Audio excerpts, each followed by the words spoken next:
네, 안녕하세요. 수능 한국지리 오늘은 대도시권의 형성과 그 공간 구조 세부적으로 살펴보도록 하겠습니다. 대도시는 이제 큰 도시잖아요. 근데 이 도시가 너무 커지다 보면 그 도시 주변에, 그러니까 행정구역상 도시의 범위를 벗어난 그 주변에 있는 지역들까지 대도시의 영향권 아래에 놓이게 됩니다.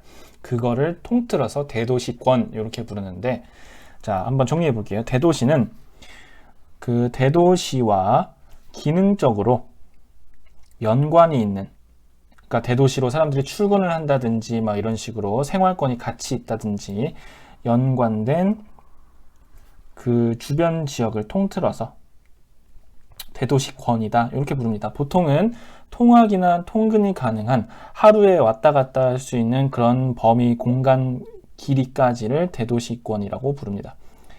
일일 통근권 이렇게 짧게 부르기도 합니다. 그러니까 출퇴근이 가능한 그런 공간 범위까지를 대도시권으로 본다. 어떻게 하다가 대도시권이 이렇게 확장이 되게 됐냐?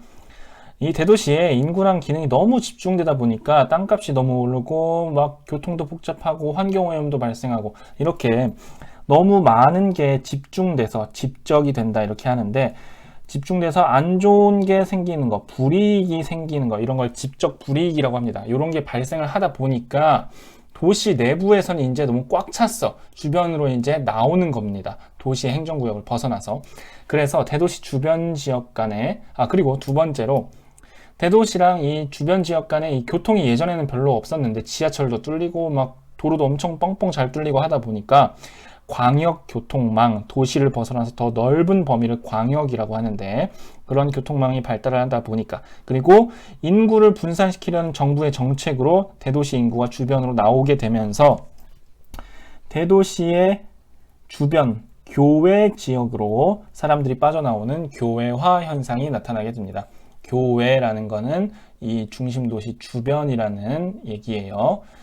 그 다음에 세 번째로, 그러다 보니까 대도시의 주거 기능이나 공업 기능이 외곽 쪽으로 분산되면서 이런 대도시의 기능이 분산돼서 생긴 도시들이 있어요. 그런 도시를 이제 위성 도시라고 하는데, 이러한 전 과정을 통틀어서 대도시의 생활권이 이제 거대하게 형성이 되게 됩니다.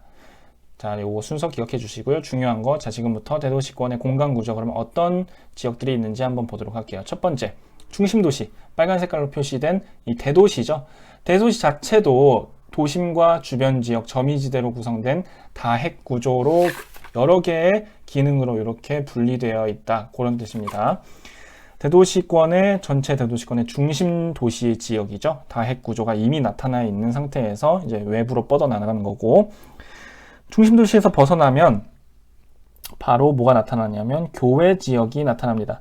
교외 지역은 중심 도시와 이 시가지가 연속된 지역입니다. 그러니까 도시의 모습이 쭉 연달아서 지하철을 타고 쭉 나가다 보면 여기도 도시가 벗어났나? 이걸 느끼지 못할 정도로 외관상 똑같은 모습이라는 거죠. 연속된 지역이고요. 여기는 주거 기능과 공업 기능이 이제 확대되면서 도시의 행정구역을 벗어났을 뿐이지 여기도 도시랑 이렇게 모습은 똑같이 연결되어 있다는 겁니다. 두 번째, 교외 지역을 벗어나면 대도시 영향권이라고 해가지고 여기는 농촌이에요. 농촌의 모습이 많이 나타납니다. 자, 일단 대도시 영향권. 도시의 모습이 경치가 조금 나타나긴 하지만 이 도시 경관은 조금 덜 나타나고, 요거보다는 농촌의 경치, 농촌의 경관이 더 잘 나타나는데, 어쨌든 이 두 가지가 혼재되어 있는 지역이고요. 여기는 모습은 농촌으로 좀 많이 보이긴 하지만 도시와 기능적으로 아주 밀접하게 연관이 되어 있습니다. 이거 좀 지우고 갈게요. 그래서 여기는 농촌이라고 볼 수가 없어요. 그래서 여기도 대도시 영향권 아래에 있다 해서 대도시 영향권이라고 부릅니다. 밀접한 연관이 있다. 다음, 대도시 영향권을 벗어나면 여긴 진짜 아예 찐 농촌 지역이죠. 그래서 여기는 도시의 주변에 있는 배후지라는 말 쓰잖아요. 배후 농촌 지역.